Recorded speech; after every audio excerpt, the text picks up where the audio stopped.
Okay, yeah, so the idea of eudaimonia begins in ancient Greece, and so back in the day there was a big argument about the nature of happiness, and there were two main ideas. Like the question was, what is happiness? And there was hedonic happiness, which is like chocolate parties and orgasms, or is that happiness? And that was the argument that that happiness is pleasure, it's having fun. And then Aristotle comes along and says no. And he came up with this idea of eudaimonic happiness. And what he said is that happiness is in the doing.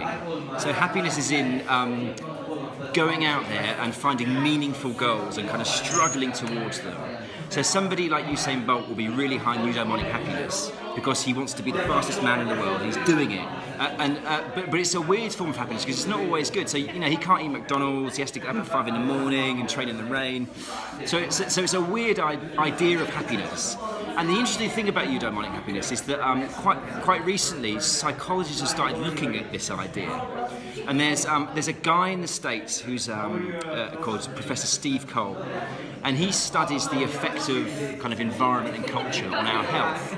And what he's found is that when you take blood draws from people and you test their sort of hedonic versus eudaimonic happiness, the ones high in eudaimonic happiness have better antiviral response and lower levels of inflammation. So that's like quite a major kind of deal.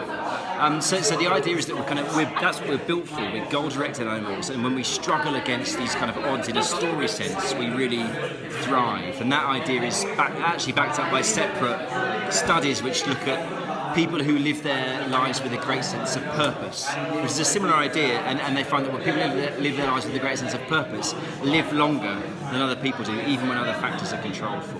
So I'm a journalist, I did some reporting on all this, and it struck me that this idea of eudaimonic happiness, struggling for things that are difficult, it's a story, right? That's what a story is. That's what a novel is. That's a heroic journey. And so I interviewed Steve Cole and I said, does this kind of fit in? He was like, yeah, absolutely. That's absolutely how you should see this idea of eudaimonic happiness. So now I use it in that story sense because I think it fits in really well, and it connects what's going on in a kind of heroic story with what's going on in our psychology. We are these goal-directed animals. We're going to look out the window to see that humans, the amazing thing about us is that we do stuff, we build stuff, we have these goals, ridiculous goals like going to the moon and changing the world, and we pursue them, and that's exactly what a story is. And it's like stories almost encouraging us along the way. It's almost like prodding us along, saying, yeah, it's going to be hard, yeah, it's going to be difficult, but my God, if you pull it off, you're going to be a hero, you're going to be celebrated by the tribe.